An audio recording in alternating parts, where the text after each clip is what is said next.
children. And again, Sarah's quite old in her age, way past childbearing. And so the gift of him to make his act of faith was pretty difficult, very, very difficult for him. But he does make the act of faith. Now, what's the strange thing about all these animals that he does? Well, if we understand the archaeology and anthropology at the time, there was what they called, the Hittites were kind of the big clans ruling that area. They had a covenant relationship that they would make with different tribes. So what would they do? They'd take these animals, cut them in half, make it like a circle, and then they would enter the circle and come together like this. And the coming together in the midst of the animals meant that they would give loyalty and care and sustenance to the one they're making this covenant pact with. And if one would fall away from the covenant and disregard it or not pay attention to it, what would happen to the animals, the slaughtering of the animals, was supposed to happen to them. So that covenant was putting the body on the line. You know, it really put the body on the line for them. So as they had this understanding, you know, God works with the cultures and times that we're all in. God doesn't make strange things happen. He works wonderfully with the stuff that we got. And so the invitation was first for Abraham, who would become Abraham, has changed his name. When we watch the reading of the story, something strange takes place. He's ready to go inside, and God's supposed to meet him. They make the covenant. And somehow he has this trance. In the biblical understanding, the trance and dream times were revelation of God times.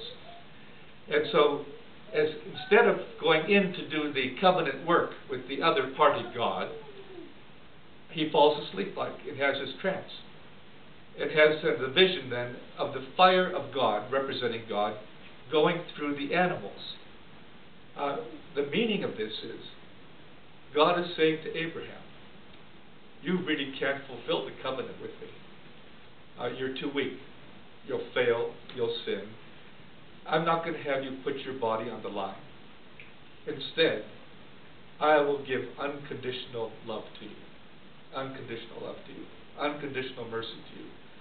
So a lot of this escapes us by not understanding what took place. So he had a reprieve of offering his life. God saying, I will give you all unconditional love. And that will be my covenant for you. Unconditional love. It's strong stuff. And so he gets up and he calls Sarah and he says, we're going to the promised land. Yay. By the way, they don't get there. They make their great act of faith. They do have the child, but they make their act of faith. It's 300 years before the promised land becomes a reality for them. So Abraham is given the gift of being the person who was transformed and who lived a life of faith and not seeing all of it taking place right away. What his act of faith was, though, that he and Sarah would be companions of the covenant and God would take care of them and enter human history through their love and care, which God does, on God's own patient time. Hundreds of years later, we move into the time of Jesus, up on Mount Tabor. And this time, Christ, when you go watch the story again, and Luke gives us a new interpretation that's, I think, maybe a better understanding of what's taking place up there. He doesn't say he's fully transfigured. He says his face especially is what's taking place. Something wonderfully enlightening is taking place in his life at this time for us. And what happens there? As usual, it's Jesus going to pray to be in communion with his Father. What happens to the disciples? They're sleeping as usual. They're always sleeping, you know. That's us. We're always asleep at the switch, you know. They're all sleeping, and they kind of come back awake and have a realization something more is taking place here. The illumination or vision of the two prophets, Moses the law and Elijah the prophetic witness, is giving a kind of a sustenance, because what's Jesus thinking about?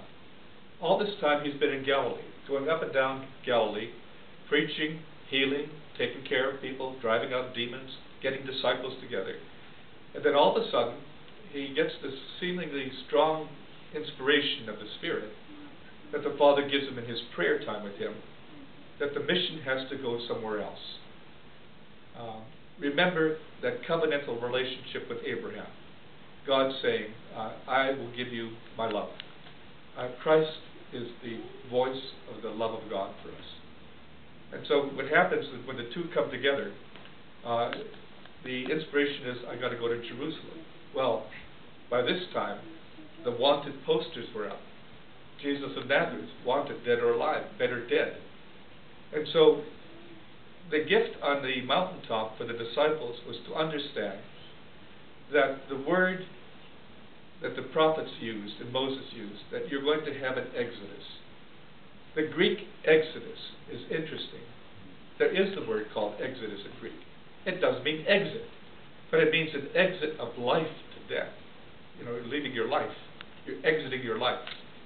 And it also has that wonderful refrain of liberation from the exodus of slavery in Egypt. So the Christ puts the two together in his prayer time and recognizes that he has to go to the political and religious center in Jerusalem and bring the love. And he knows it's going to happen, but he freely chooses it. He knows he has to exit his life in order to liberate and heal the community. And so he freely chooses it. It does not let faith happen it, but chooses that. And the disciples then have that wonderful cloud experience. The cloud is always the revelation, like the dream. And the cloud is, again, giving the affirmation that you've heard the law, you've heard the prophets, all good and important for you. But now, please, listen to this voice. Listen to him. During the Lenten time, we're distracted. You got tests this week. So you got all the teachers got to try also have to correct them after all. We got aches and pains. We got family problems. We have relationship problems. We have all that stuff hanging around us. And the invitation, though, is to break free enough to listen to the voice of the Christ, who comes down for liberation, for healing, for wonderful strength, and awesome love, and his promise, when we listen to him, everlasting life.